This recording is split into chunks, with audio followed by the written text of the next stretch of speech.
Bloomberg News. This is Charlie Pellett. We are dining out with Ryan Sutton, and this week we take you to Annisa. Fascinating restaurant, a lot of interesting menu choices. Before we talk specifically about this restaurant, though, Ryan, I want to talk about the overall concept of something known in the restaurant business now as budget gourmet.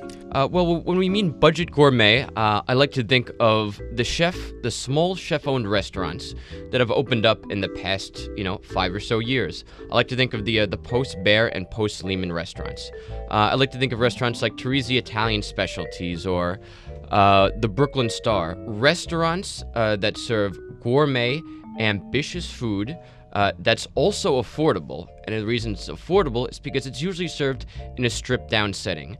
Anissa is sort of the outlier. Anissa is a little bit different than, say, the Momofukus that opened up in 2005 because it charges a little bit more than these stripped-down restaurants. In exchange for those few extra dollars, you get linens, you get tablecloths, you get carpeting, you get plush booths. And this all means that in these, more lavish environment, you actually get to hear each other because all these materials absorb sound. You get flower bouquets, you get lavender plants, it makes it smell better. It may seem like I'm being all hoity-toity and nitpicky and fancy-schmancy, but when it comes down to it, the restaurants of the past 5 years have all been affordable, ambitious, but loud and noisy.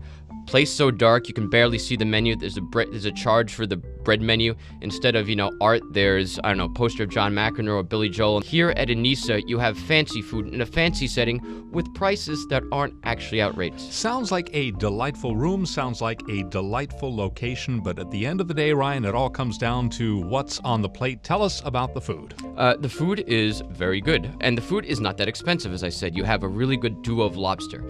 Cost $18. You have a little bit of raw lobster tail on top. Then underneath, you have a corn custard with fresh corn kernels. On the other side of the plate, you have a little lobster sandwich. You have a buttery claw in between two sandwich biscuits. You can also have a tasting menu, which is a really good deal. And again, that's why I think this is sort of at the tail end of budget gourmet. It costs $95, which is expensive. It gets you 7 courses, but then again, that's cheaper than what you'd pay at, say, Le Cirque or Le Daniel or Le Bernardin. It's even cheaper what you'd pay at a certain Momofuku restaurant. They're high-end ones called Momofuku Co. And that's important because there you spend about $125 for their tasting menu. This one is $95. At Momofuku Co, you have hard stools and, more of a stripped-down environment. Here you have all that comfort. At least if you're sitting in the main dining room. One of my criticisms of Anissa, run by Anita Low, is the fact that if you do come as a walk-in, the bar stools don't have any lumbar support, which isn't exactly conducive to 9 courses in 2 hours. Tell us a little bit more about Anita and her background. Anita Low is an interesting character. Unlike a lot of chefs, she has an Ivy League education, went to Columbia University, then she went to culinary school in France, worked in a lot of interesting restaurants, Guy Savoy, Chanterelle. What do these restaurants have in common? They're all quiet, and hence we have the quiet Annisa. She also used to run a place called Rickshaw Dumpling Bar, no longer involved in that, which is a good thing because the dumplings weren't that good. At Annisa, they are good. She serves a foie gras dumpling. You bite the foie gras, you bite the tip off the dumpling, and you suck out the veal, pork, and chicken broth. It's delicious. She also used to run a restaurant called Bar Q in the West Village. Didn't work. Go figure, West Villagers didn't like to have eel fritters after their expensive shopping trips. So her food here is more simple than at Bar Q, although there are slight subversions. For example, she'll slip in a pig strider in between the skin and the flesh of a chicken, but you don't actually taste the pig strider. You taste that beautiful, crispy, fatty deliciousness. And an interesting meld of French and Asian. That's right. It's what I call the Jean-Georges style of almost Asian. He's also been a proponent of, mixing Asian and American and French sensibilities, which is what you have here.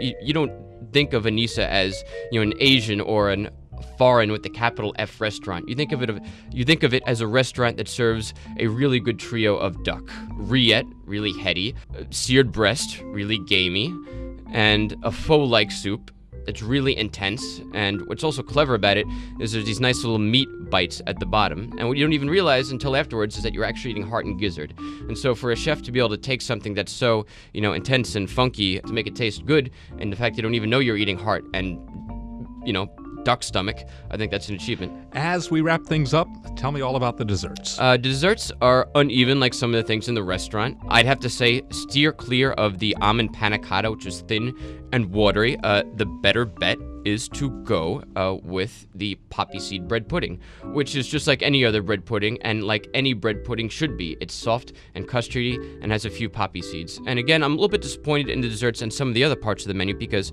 Anita Low now only has only one restaurant to oversee, so she should concentrate all her efforts on that. She's been on TV shows, Iron Chef, Top Chef Masters, so if she can get some of the desserts straight, if she can, maybe find a new bread supplier because her Amy's bread is kind of chewy and forgettable, I think she could have a really good 3-star restaurant right now. But right now, it's more of a 2-star restaurant. That said, you will be back, and you recommend it as a date place. I do recommend it as a date place. It's funny you mentioned that. It's located right next to 1 Up by Land, 2 Up by Sea, which has long been known as one of the most romantic spots in New York. I've never been there. I've heard the food isn't so good. So if you go on a date, you should go to Annisa rather than 1 Up by Land, 2 Up by Sea. And we'll leave it there. Dining Out with Ryan Sutton, I'm Charlie Pellett.